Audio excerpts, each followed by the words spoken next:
Selamat siang God Lovers, bertemu lagi dengan saya Apose Apoloni Slase dalam acara Diaspora TV Talk Show yang kami tayangkan setiap Sabtu pukul 13 waktu Indonesia bagian Barat di channel Diaspora TV. Talk Show hari ini melanjutkan perbincangan saya minggu lalu dengan narasumber spesial yaitu Bapak Gun-Gun Supardi. Ya, kisah hidupnya sudah banyak kita dengar minggu lalu dan sekarang kita lanjutkan. Ya, langsung saja. Selamat siang, Pak Gun-Gun. Selamat siang. Apa kabar, Pak? Baik. Ya, mudah-mudahan Bapak sehat selama kita seminggu lalu sudah kita bertemu dan hari ini kita lanjutkan perbincangan kita, Pak. Amin. Semoga perbincangan kita bisa menjadi berkat juga bagi God Lovers yang sedang mendengarkan kita. Ya, seperti biasa kita sebelum mulai bincang-bincang, Pak, kita berdoa dulu. Silakan. Tuhan Yesus, terima kasih atas segala berkat Tuhan yang kami terima sepanjang hidup kami. Pada siang hari ini Tuhan, kami melanjutkan perbincangan kami minggu lalu dengan hamba-Mu, Bapak Gun-Gun Supardi. Ya Bapak, acara ini kami serahkan dalam tangan Tuhan dari awal, pertengahan hingga akhir. Pimpin acara ini Tuhan agar menjadi berkat dan hormat bagi nama-Mu saja. Terima kasih Tuhan, kami berdoa di dalam nama Yesus. Haleluya, amin. God Lovers, seperti biasa, tidak lupa saya ingatkan kepada Anda semua untuk meluangkan waktu guna like video ini dan memberikan komentar. Ya, barangkali God Lovers ingin memberikan saran ataupun masukan apa saja kepada kami, tuliskan di kolom komentar yang ada di bawah video ini. Kami tunggu loh ya. Dan bagi Anda yang baru menemukan channel Diaspora TV ini, kami ucapkan selamat datang. Kami juga ingatkan agar Anda mensubscribe channel Diaspora TV dan jangan lupa untuk menekan bel notifikasi karena dengan begitu Anda menjadi orang yang pertama yang akan diberikan notifikasi oleh YouTube setiap kali ada konten baru dari kami. Terima kasih. Pak Gun-Gun, kita melanjutkan perbincangan kita. Bapak waktu masih di penjara di Panama, Tuhan melawat Bapak lewat sebuah acara perayaan Paskah ya Pak ya. Kalau kita ingat kembali cerita Bapak, dan Bapak disitulah Bapak dipanggil oleh Tuhan dan menerima Dia sebagai juru selamat. Amin. Nah, tapi sebelum itu ada cerita yang menarik sebenarnya yang terlupakan, yaitu Bapak sebenarnya pernah putus asa, pernah ingin membunuh diri.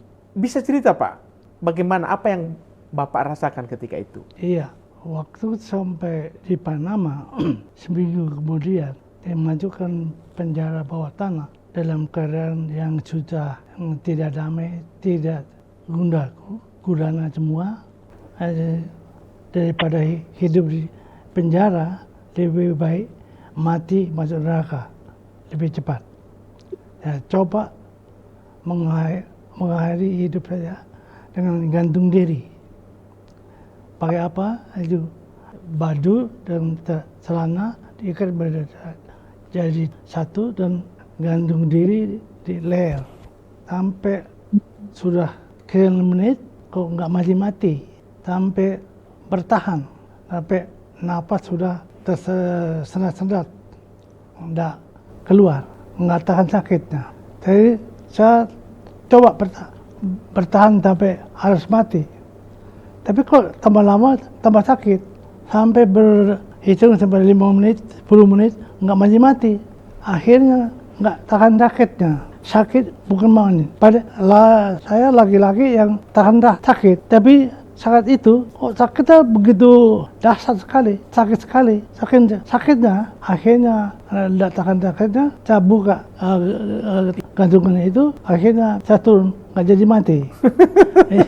itu pengalaman yang tragis, yang susah dilupakan, karena sudah alami kok nggak mati. Akhirnya itulah, kalau mau masuk neraka kok susah. Rupanya mau masuk neraka nggak gampang juga. Nggak gampang. Lupanya Tuhan tidak menginginkan saya masuk neraka. Iya, akhirnya saya duduk di dalam sel merenung. Kok mati kok susah. Rupanya neraka tolak saya. Neraka tidak mau terima saya. Akhirnya nggak jadi mati.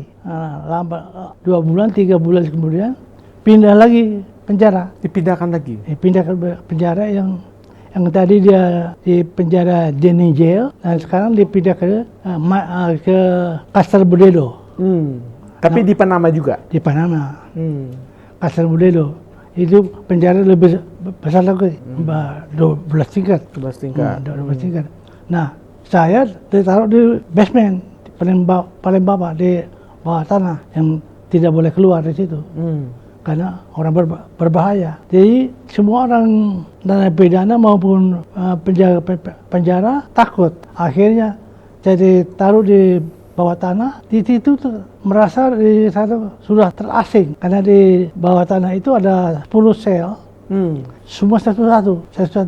Semua ada di dalam. Kamar mandi, tempat tidur semua ada di dalam. Jadi nggak pernah keluar lagi. Dan pernah keluar lagi. Akhirnya sudah bosan juga. Saya bunuh diri dengan gantung diri sakit. Saya coba bunuh yang kedua, bunuh diri pakai gigit. Saya sebutnya nadi sebelah kiri ini. Saya gigit, jadi muntah darahnya keluar. Nggak mati-mati juga. Akhirnya diobatin, ketahuan. Yang ketiga kalinya ada narapidana orang Amerika, bekas tentara Amerika yang pernah tugas di Vietnam. Nah, dia terlalu banyak pakai morfin. Jadi udah lebih gawat dari saya. Sudah telanjang, sudah nggak tahu diri. Akhirnya dikasih obat sama dokter, obat supaya dia tidur. Nah, dikasih Valium. Tahu. Akhirnya kan di penjara bagi rokok satu bungkus satu minggu. Yang tentara Amerika ini suka merokok, akhirnya saya barter. Ya. Nah, Bapak dapat apa? Ya setiap jam 8 pagi dokter datang untuk berikan obat penenang, obat tidur. Satu tablet ya tidur 12 jam sampai 16 jam. Nah, timbul ide saya, minum obat ini mati enak. Karena dalam keadaan tidur. Ya, pasti matinya tidur nyenyak. Begitu dokter datang, dikasih obat, dia taruh di bawah lidahnya. Minum air doang. Begitu dokter beri, kasih tukar satu tablet, satu batang rokok. Nah, kemudian habis satu bungkus rokok 10 tablet kali 12 jam, berarti itulah 120 jam tidur. Pikir begitu dapat 10 tablet langsung minum Sekaligus. taruh pakai air. Begitu minum, bukannya tidur, nggak bisa tidur, kejang, kaku semua, berbusa.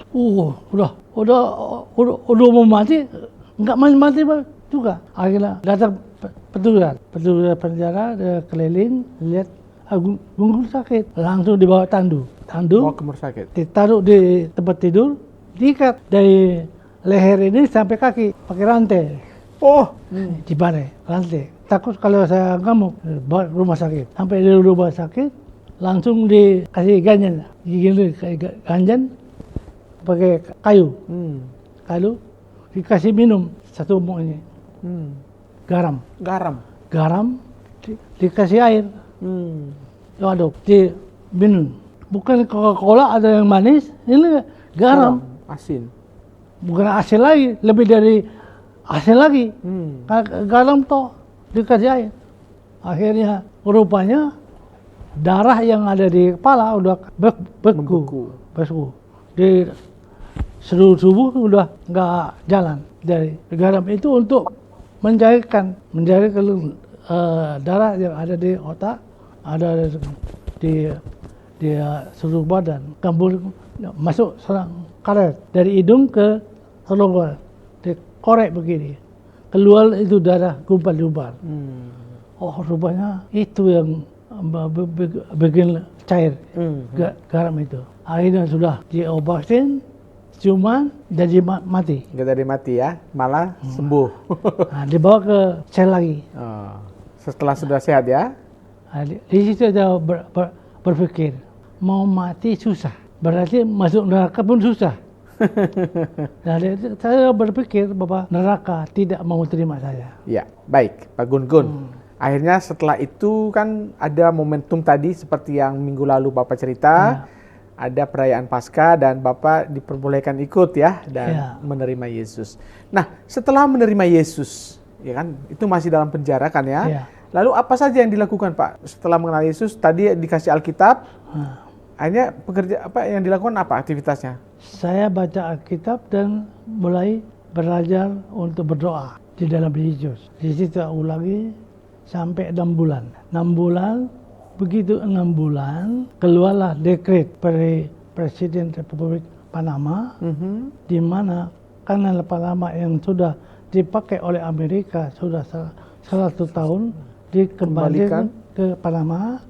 Dengan demikian, Presiden Panama mengeluarkan dekret untuk semua tahanan orang asing di luar penduduk Panama yang sudah ditahan di Panama, yang sudah diadili, dibebaskan dengan syarat membayar ongkos sendiri kembali ke negaranya masing-masing. Tapi Bapak belum diadili? Saya sampai hari ini belum diadili.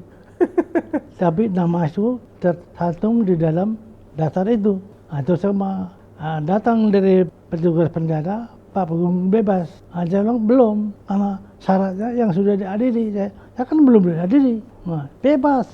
Ya udah kalau belum bebas ya saya mau berterima kasih. Kemudian ongkos sendiri, persyaratan ongkos sendiri untuk kembali ke negara masing-masing. Ke Indonesia nggak bisa? Saya ada komunikasi ke Indonesia dengan keluarga dan negara Indonesia. Hati saya tergerak. Saya tulis surat kepada Presiden Soeharto di Indonesia dan konsul Indonesia yang ada di New York.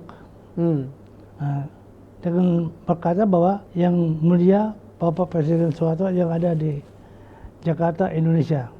Dengan ini saya sudah dilakukan bebas oleh pemerintah Panama dengan ongkos sendiri kembali ke negara masing-masing.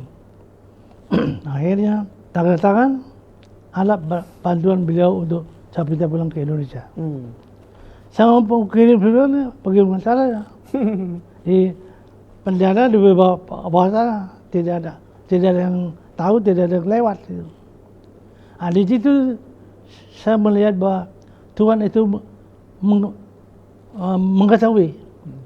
Pendeta yang sudah khotbah tentang Paskah yang berapa bulan lalu, dia melihat masa bosan malam-malam. Akhirnya dia datang ke penjara, dia sapa saya dengan bahasa Spanyol. Buenos días, Señor Gurdun. Artinya?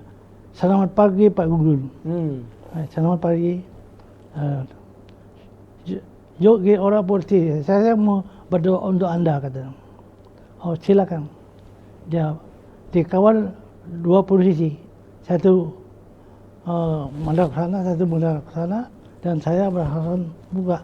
Karena saya di dalam sel dan pendeta ini di luar. Akhirnya panjang lebar, saya cuma tangkap dia punya doa itu. El nombre del Señor Yesus Kristus. Amin. Dalam nama Tuhan Yesus Kristus. Amin. Teringat surat yang saya tulis itu. Akhirnya saya kasih sama pendeta itu, dia taruh di dalam Alkitab. Dan jepit dan keluar. Ada juga berdoa, Tuhan jangan sampai pendeta ini diperiksa di pos. Alkitabnya. Nanti kalau ketahuan bisa bahaya juga itu. Kalau dia ketahuan bawa surat tanpa disensor, masuk penjara dia. Akhirnya lolos. Lolos ya. Saya, bulan Januari, Februari, surat ini sampai di Indonesia. Sampai saya percaya Presiden Soeharto baca. Karena setelah itu? Karena Presiden Soeharto detelek langsung konsul Indonesia di New York. Oke. Nah, dia mengatakan bahwa urus kepulangan Gurdun yang ada di Panama untuk pulang ke Indonesia. Nah, langsung saya itu sampai di New York, konsul Indonesia New York, tarik kapal Indonesia yang ada di Amerika. Ada satu kapal yang namanya Jasinurhur. Balik Jakarta Lloyd, pulang ke Indonesia. Nah, dia sudah di tengah laut ini. Kapal ini mau lewat Suez, lewat timur, lebih cepat, lebih efisien. Tapi karena ada terek, langsung belok haluan ke Panama. Nah, situ kapal itu tiba, 1 tahun sudah terima Yesus. 1 tahun ya? Ya, bulan Paskah saya terima Yesus, bulan Paskah juga kapal itu tiba. Nah, tahun 1980. Ya, kemudian kapal itu tiba, nama tadi panggil Gunung Bebas.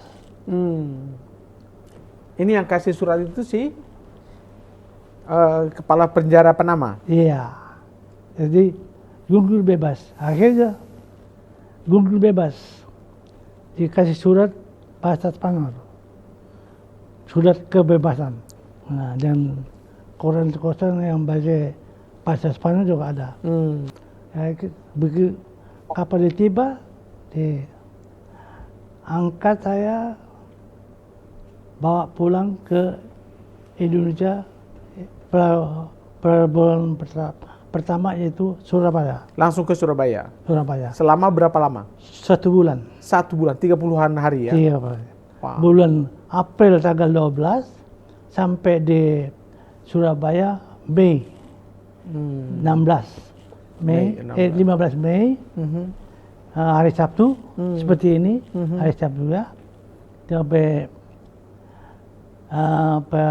Surabaya, besok hari Minggu. Saya kepingin mau masuk gereja. Kayak apa tuh gereja? Nah, saya ada satu kru kapal yang namanya Johnny Petoy. Johnny Petoy? Iya, orang Manado. John, kita temenin saya ke gereja. Oh ya, karena ya, badan dia dengan badan saya sama. Pinggirnya sama. Dia kasih saya celana dulu, saya pakai gereja. Sampai di satu gereja yang namanya Palembung, Raja Badi, Surabaya, jam 8. Saya masuk gereja, begitu buta, anak-anak kecil semua. Budak-budak semua, kecil-kecil. Anak-anak itu takut semua. Rambut sudah 85 cm. Dia lutut. Kemudian anak itu berteriak, orang gila masuk. Tahu diri, saya keluar. Saya cari pendeta ke belakang. Rupanya pendeta pakai piyama. Karena belum mulai ibadah umum ya? Belum, jam 10. 10. Untuk umum. Ini udah sekolah minggu itu tadi. Itu sebelum minggu jam 8. Sampai ketemu pendeta, saya sapa di pendeta. Bapak pendeta sampai pagi, dia enggak jawab. Dia cuma lihat dari atas ke bawah, bawah ke atas. Sapa 2 kali, selamat pagi Pak Pendeta. Enggak jawab juga. Wah, gawat juga di pendeta itu. Nih, lihat-lihat juga. Yang ketiga kalinya, mulutnya terbuka. Pak Pendeta, saya minta dibaptis. Hah? Mau dibaptis? Iya Pak Pendeta, minta dibaptis. Dia tanya, sudah bertobat? Sudah Pak Pendeta. Dia tanya, bertobat di mana? Di penjara. Oh, kaget dia. Namamu siapa? Gunung Supari. Tambah kayak. Karena udah dibaca di koran-koran ya? Dia Jawa Pos. Jawa Pos. Dia baca Gunung Supari. Masih ada koran. Akhirnya, udah. Baik. Baru udah silakan duduk. Ngobrol. Ngobrol. Oke. Anda akan dibaptis nanti selesai ibadah. Jam 2 siang. Akhirnya John Petoy beli pakaian untuk baptis di Pastor Turi. Jadi tidak lama setelah sampai langsung dibaptis ya? Ya. Wah, luar biasa. Ya.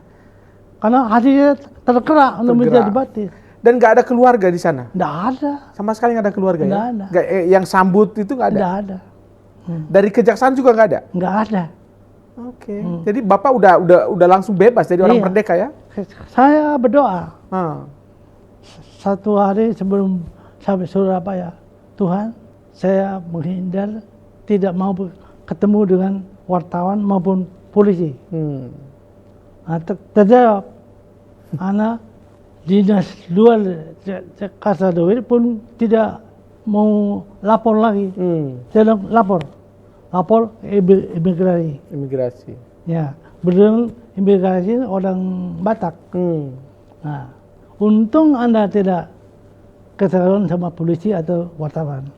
Kalau enggak, Anda akan Diproses hukum lagi. ditahan lagi. Oke. Saya bilang, itu doa saya. Hai. Dan sampai sekarang nggak pernah dipanggil? Sampai sekarang. Nah, dan Puji Tuhan. itulah mujizat. Mujizat. 4 negara menuntut saya untuk diadili. Ya. Jerman hukuman mati, Amerika. kursi likit, Panama seumur seumur hidup, hidup. Indonesia Nusa Kambangan. Potensi Nusa Kambangan.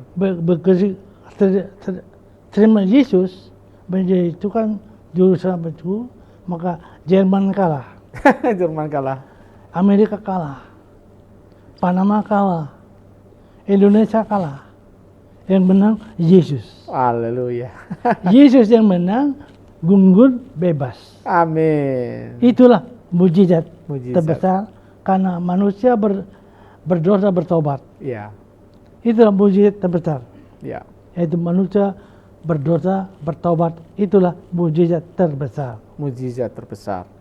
Nah, setelah berapa lama Bapak sampai Indonesia lalu mendapat pekerjaan? Saya tidak bekerja lagi. Tidak bekerja lagi. Eh, Langsung tinggal di mana?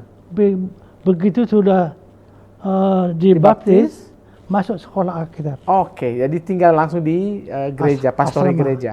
Di asrama. Di asrama. Di asrama. Boleh tahu sekolah Alkitabnya apa? Sekolah Alkitab di Lempin L Surabaya. Lempil L Surabaya. Surabaya. Oke, selama berapa lama? 9 bulan. 9 bulan. Tamat. Tamat. Karena bayi harus lahir. Lahir. Iya. Dan ini udah tepat 9 bulan dan lahirlah bayi itu. Lahir. Luar biasa. Jadilah menjadi dewasa. Dewasa. Amin. Nah, ada momen yang fase hidup yang harus dilalui. Iya. Bertemu dengan calon istri. Iya. Di mana itu bertemunya calon istri? Karena saya habis sekolah Alkitab, praktik di Lombok 1 tahun. Di kampung halaman. Iya, bukan kampung halaman. Tapi di Lombok. Di Lombok. Mhm. Di Cakra Negara selama 1 tahun. 1 tahun. 82 sampai 83. Oke. 83 terus ke Jakarta. Ke Jakarta. Ketemu pendeta di Surabaya yang namanya pendeta Agus Pegawai. Orang Cangil. Dia tanya saya, Gung mau kemana? Saya mau ke Papua. Surat jalan sudah ada. Oke, untuk melayani. Untuk berlayar sudah. Dia tanya saya, jangan ke Papua, Jakarta aja. Saya ikut dengan pendeta ini Ke Jakarta. ke Jakarta. Dan tiba di Tanjung Priok. Tanjung Priok. Nah, Ikut melayani di sana. saya ikut melayani, bantu melayani, cuma taruh koper situ, saya keliling. Iya, hari 3 bulan, 2 bulan, baru balik ke Priok. Begitu terus. Gerejanya di Priok apa? Dia Pantai Tabernakel. Pentakosta Tabernakel. Sampai sekarang masih ada? Masih. Masih ya. Masih. Di sebelah mananya itu? Di Jalan Bugis. Jalan Bugis. Nomor 40. Di Tanjung Priok. Tanjung Priok. Pentakosta Tabernakel. Di situlah ketemu Dengan calon istri. calon istri dulu. Oke. Calon istri di mana saya tahun 84 84 saya mau ke Kupang. mau ke Kupang. Saya umumkan di gereja, saya mau ke Kupang untuk KKR di Kupang. Kemudian ketemulah salon istri dulu, si Sandra Elizabeth ini. Dia katakan, boleh ikut. Nah, loh, kok ada cewek mau ikut? Padahal belum kenal, ini baru kenal nih. Baru kenal. Boleh ikut kan? Oh, Dia jemaat biasa atau sekolah juga? bukan, jemaat biasa. Oke. Oh, boleh ikut tapi nanti. Oh. Jangan sekarang. Jangan salah. Oke. Nanti. Akhirnya saya pegang dia punya kata-kata itu. Boleh ikut kan? Ini mulai ada tanda-tanda gitu ya? Akhirnya balik dari Kupang. 2 bulan kan. Balik pulang. Saya kerja dia. Ya. Bagaimana? Kita pacaran. Baik. Ya. Tunggu, tahan saja di situ dulu ceritanya. Kita langsung menghubungi Ibu Sandra Elizabeth Wuner yang sudah bersama kita. Selamat siang, Bu Sandra. Selamat siang. Halo. Apa kabar, Bu Sandra? Baik. Ya, salam. Bu Sandra, tadi cerita Pak Gun-Gun bahwa tiba-tiba Ibu mau ikut ke Kupang. Ini apa yang terpikir di kepala Ibu waktu itu?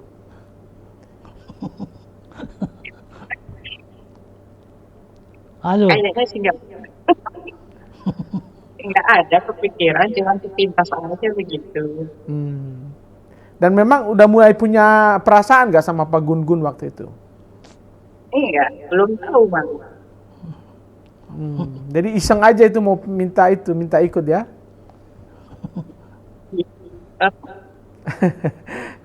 Nah, ketika Pak Gun-Gun pulang, lalu dia mencari Ibu dan menyatakan cintanya. Kenapa langsung menerima cinta atau tidak langsung diterima waktu itu? Enggak bilang sih, nggak bilang mau pacaran enggak. Soalnya kan orangnya begitulah, langsung to the point aja ngomong, ayo gitu.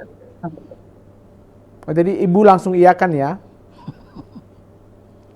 Iya, tapi nggak tahu latar belakangnya sebetulnya.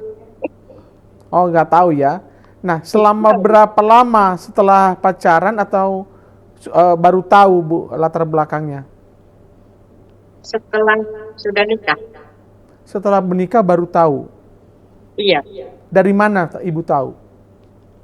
Kan baru nikah, terus diajak pelayanan ke Semarang. Nah, di situ saya pikir mau khotbah biasa, maksudnya saksian dulu.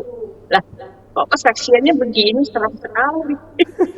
Tapi aku boleh bilang orang udah nikah. Terus gimana? Ibu protes atau Ibu menyesal nggak waktu itu? Jujur. Ya cuman ya nggak berani diem aja. Dalam hatian sih kenapa kok baru tahunya sesudah nikah gitu. Tadinya kan saya juga heran. Padahal orang tua semua tahu, teman, kakak semua tahu ceritanya. Saya sendiri yang Jadi mungkin mereka udah sekongkol untuk tidak memberitahu ya Bu. Loh, kalau sekongkol kan satu rumah aja gitu atau gitu. Sama semua teman-teman semua nggak ada yang kasih tahu, kalau nggak ada yang bilang. Kalau dikasih tahu takut Ibu mundur kali ya? Iya. Nggak tahu juga. Tapi akhirnya jadi juga ya Bu ya, jadi menikah sama Pak Gun-Gun. Dan dari pernikahan dengan Pak Gun-Gun itu menikah tahun berapa Bu? 88 ya? 86. 86 ya, dan lahirlah anak pertama tahun 88. Bisa cerita tentang anak-anak Ibu? Oh iya, yang pertama laki-laki namanya Febrero Teofilo Campo. Yang kedua perempuan namanya Mertala Siprasana. Ketiga perempuan, namanya Jeguel Pil Primata. Namanya Mereka- semua susah-susah, nama Spanyol, sehingga nama bapak Jadi yang ngasih Nggak nama ada bapaknya juga. ya. semuanya. Nah, selama membentuk rumah tangga dengan Pak Gun-Gun, apa kesan ibu bersama dengan bapak ini? Kesannya eh, wah, seru,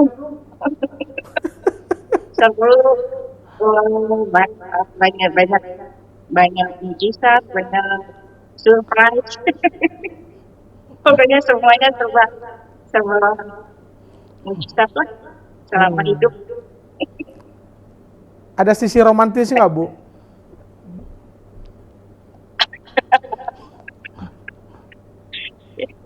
Romantis. Ya, terus apa to the point. langsung aja, nggak ada romantis. Ya. Dan tentu ibu sangat mengasihi, sangat menyayangi, dan apa yang ingin ibu sampaikan ke bapak ini sekarang ini? Mumpung ditonton oleh banyak orang ini.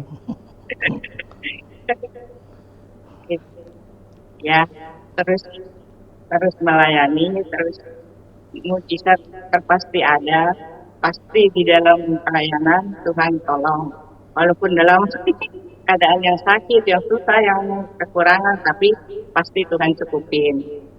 Support aja, selalu berdoa dalam setiap pelayanan, supaya diberi kesehatan, kekuatan, apalagi sekarang ini udah bertambah usia dan harus kuat di dalam Tuhan.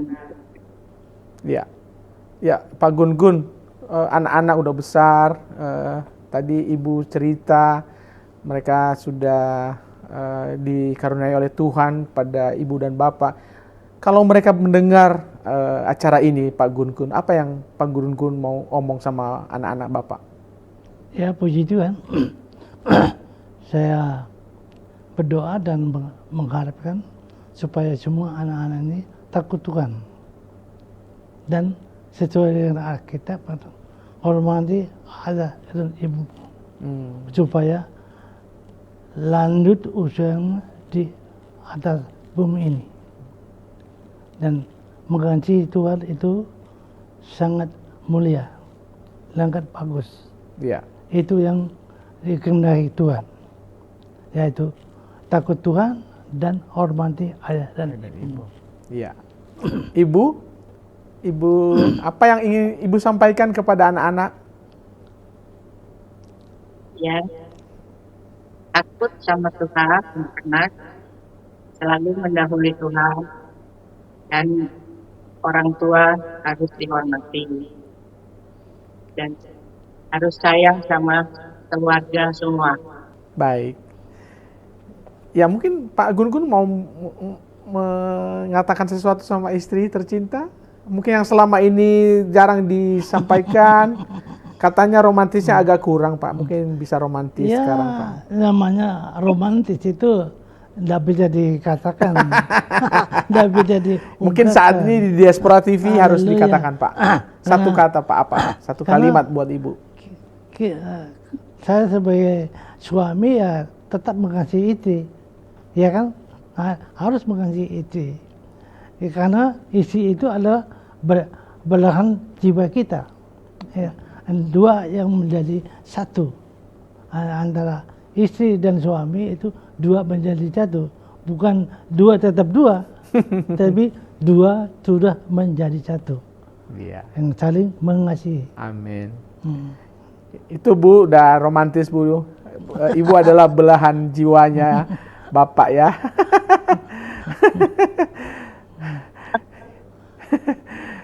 Baik, terima kasih Bu Sandra atas partisipasinya hari ini.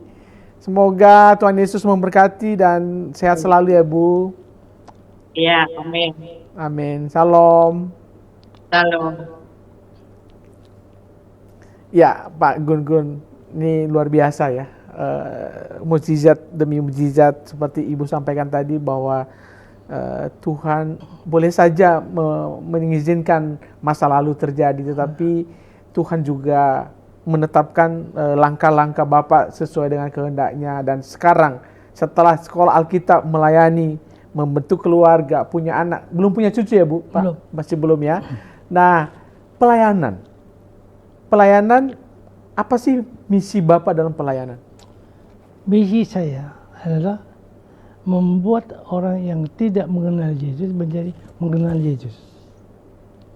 Yang tidak tahu jalan keselamatan, saya tunjukkan bahwa Yesus itu adalah jalan kebenaran dan hidup.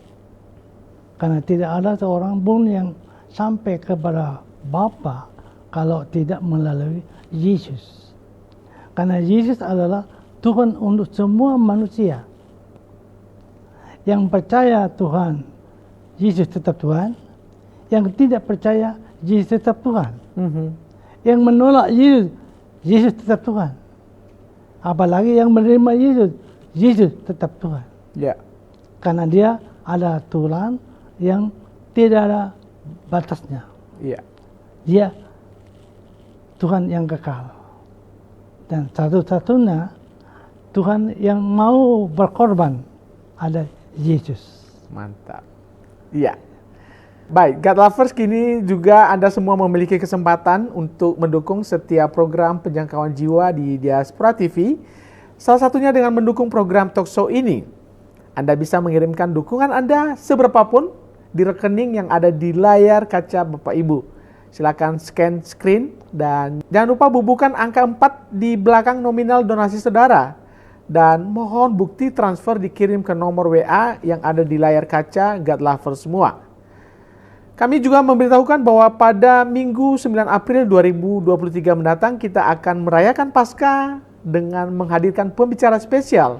Pada ibadah pagi pukul 10 hambanya Pendeta Henry Salak Parang, dan pada ibadah sore PJL Persekutuan Jalan Lurus pada pukul 16 dilayani oleh hambanya Romo Daniel Bambang Dwi Biantoro. Ya, mari kita bersiap menyambut hari Paskah, dan kami ingatkan ibadahnya dilaksanakan secara onsite di GKRI Diaspora City Center di Tamrin City lantai 6. Ya, Pak Gun-Gun, dalam pelayanan Bapak juga punya misi di penjara-penjara nih. Nah, apa yang Bapak lihat dalam pelayanan penjara ini, Pak, yang mestinya yang Bapak bisa lihat sebagai sesuatu yang penting untuk dilakukan di penjara? Iya, karena firman Tuhan mengatakan, Yesus mengatakan bahwa waktu ada di penjara, kamu melindungi aku, salah satunya. Dan itu yang saya lakukan. Dan saya keliling Indonesia dari Sumatera sampai Papua, di mana penjara-penjara saya akan melayani. Dan satu hal yang sangat luar biasa di dalam penjara, orang yang sudah putus asa, dengar kesaksian saya, mereka jadi tergugah kembali, semangat kembali, dan mau hidup lebih dan baik lagi. Bertobat ya. Nah, termasuk juga yang dihukum mati di Tanjung Kuta itu, yang dukun AS. Dukun AS. Sebelum dia dieksekusi, saya melayani dia dan terima Yesus di dalam penjara. Ya. Baru dieksekusi. Dukun AS. Ya, puji Tuhan. Ya. Nah, selain orang yang ada di penjara, Bapak juga mengunjungi mereka yang pelaut-pelaut ya, Pak, ya. Ya, artinya ini karena ada keterikatan masa lalu. Nah, dari pengalaman-pengalaman pahit masa lalu, Pak, kalau sekedar melihat ke belakang, apa yang bisa Bapak ambil dari atau maknai dari semua perjalanan Bapak ini? Iya, untuk pelaut-pelaut itu sebenarnya paling susah tobat. Kenapa? Dia berbuat dosa, tidak ditangkap polisi. Iya kan? Akhirnya berikan motivasi supaya sebagai pelaut itu bertobat. Melayani Tuhan di pelaut, di kapal-kapal. Kemudian dari Islam, karena dia beragam Islam, ya puji Tuhan. Ada komunitas kita di Islam itu forum fokus. Forum fokus. Nah, itu yang pertama dulu saya wakil ketuanya.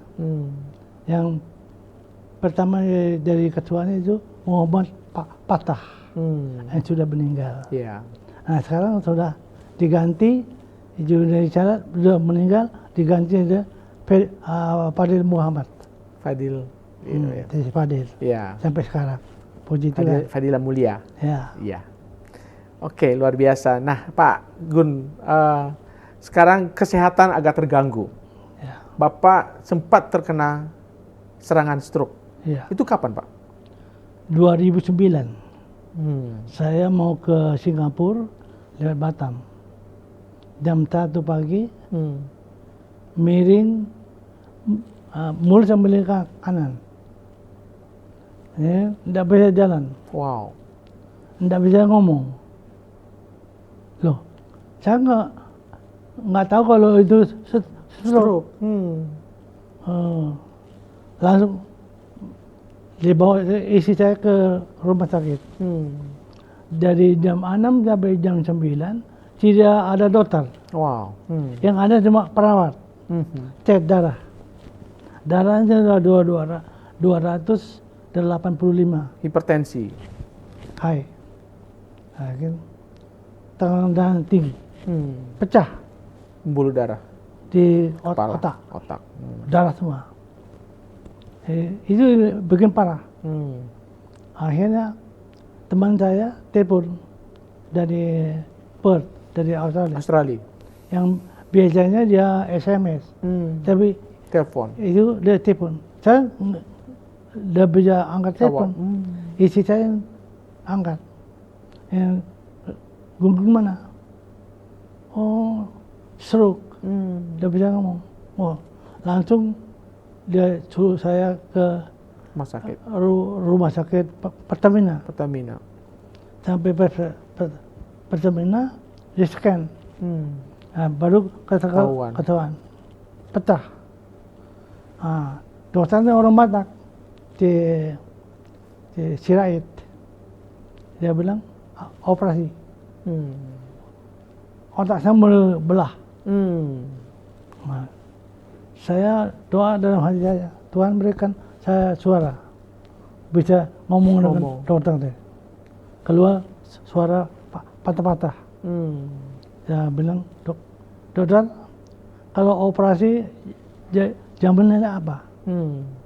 Apakah sembuh, koma, atau mati? Dokter bilang tidak ada jaminan. Loh, saya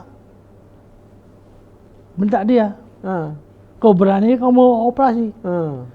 Nggak ada jaminan. Saya tarik isinya, pulang. Nggak jadi operasi? Nggak jadi. Sampai sekarang.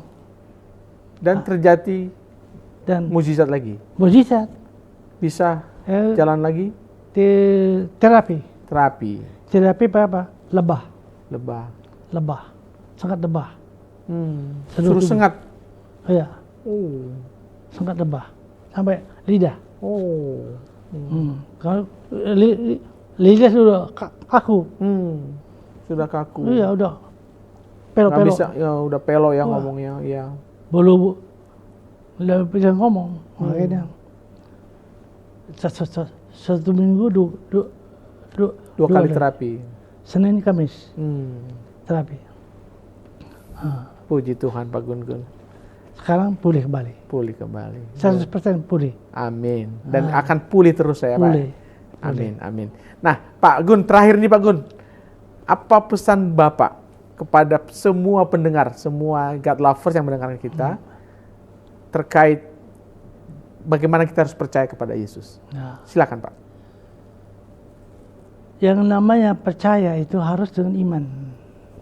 Jadi percaya dulu baru mujizat terjadi. Jangan mujizat belum percaya. Tapi percaya dulu mujizat terjadi. Pertolongan terkabulkan. Nah, tidak berhenti sampai stroke 2013. Serangan jantung. Masuk ICU 5 hari. 5 hari sudah gelap gulita. Masuk surga. Surga belum dibuka. Boleh dibuka, masih digembok. Masih dah masuk. Nggak bisa boleh masuk. Oh. Akhirnya Balik lagi.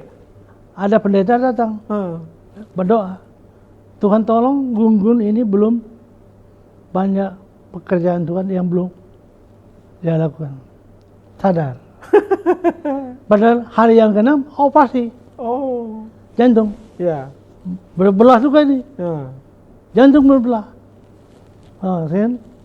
Kemudian sadar.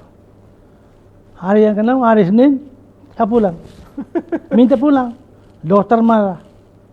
Yang Gun masih sakit. Enggak, sembuh.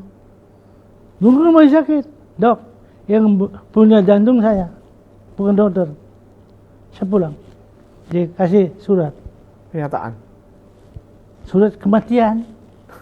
Teken. Ya udah, teken. Pulang. Ya.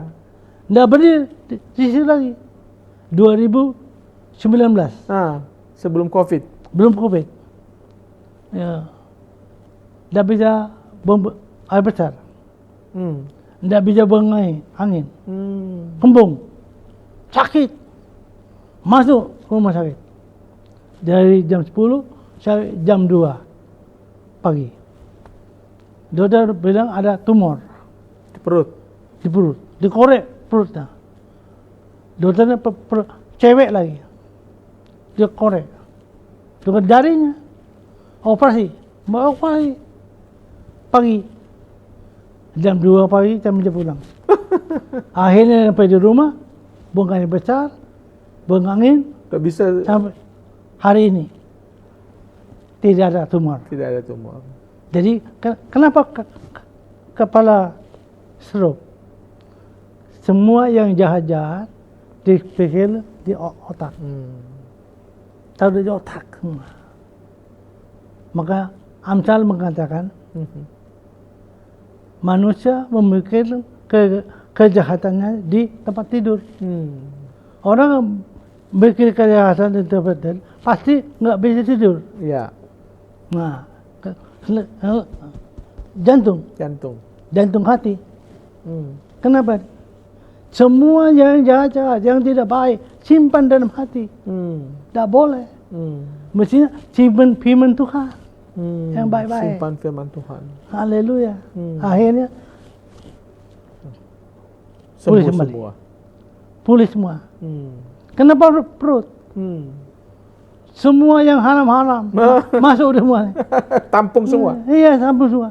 Hasil yang haram, Ya. gaji yang haram, semua yang jahat-jahat, yang haram-haram masuk di Simpan perut. di perut. Jadi otak, jantung, perut, tiga-tiganya ini ada kaitannya. Sebab itu manusia hidup ini pikirkanlah apa yang baik. Filipi mengatakan pikirkan yang baik, Pikir yang baik. yang suci, yang mulia, dan simpanlah firman Tuhan yang Iya. baik-baik di dalam hatimu. Dan perutmu Isi dengan jangan yang haram, yang halal semua, ya, yang legal semua. yang legal. Haleluya. Haleluya. Baik. Bertobat. Ya, itu saja ya Pak. Makasih. Terima kasih Pak Gun, luar biasa kesaksian hebat hari ini, dan sampaikan salam kami buat anak-anak Bapak. Amin. Semoga mereka juga bersuka cita dan senantiasa berhasil dan sukses. Dan tadi seperti pesan Bapak, semoga mereka semakin takut akan Tuhan dan dengar-dengaran dengan orang tua.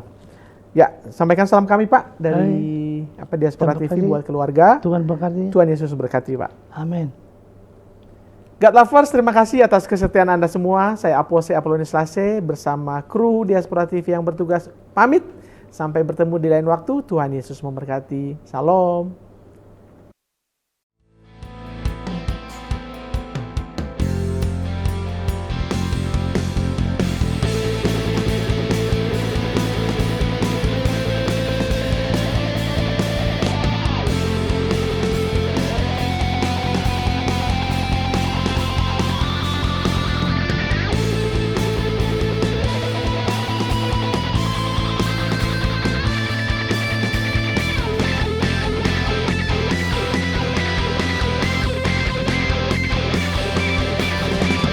Tuhan kaulah harapanku, Tuhan kaulah penolongku.